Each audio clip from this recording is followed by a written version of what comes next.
সবাই কেমন আছো? দেখো বিকেলবেলা আমি হাঁটতে গিয়েছিলাম, দুদিন আগেও গিয়েছিলাম, তখন না দেখে এসেছি রাস্তার ধারে অনেকগুলো ছোটো ছোটো কচুর শাক হয়ে রয়েছে। তো আমার দেখে না খুব লোভ লাগলো, যে পাতাগুলো খেতে তো অসাধারণ লাগে। তোমাদের আগে একটা ভিডিওতে শেয়ার করেছিলাম, তোমরা দেখেছো।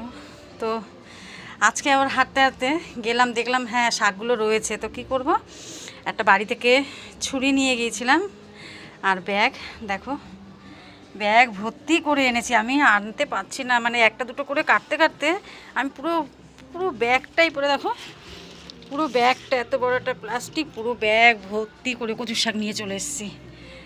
এটা এখন বানাবো, দু রকম রেসিপি করবো, একটা পাতা করবো, একটা কচুর শাক করবো, তোমাদের সাথে সেটা শেয়ার করবো। আর যেখান থেকে এনেছি, ও দেখা মানে কি বলবো, ওখানে সবাই হাঁটতে যায়, মর্নিং ওয়াক করে, বিকেলে সবাই হাঁটতে যায়, বয়স্করা বসে বসে গল্প করে, বাচ্চারা ওখানে তোমার রিলস বানায়। খুব ভালো জায়গাটা, জায়গাটা যেতেই পাশে রাবিশ ফেলেছে, জল আছে, সেই জায়গায় এগুলো হয়ে রয়েছে, সেখান থেকে এই শাকগুলো আনা।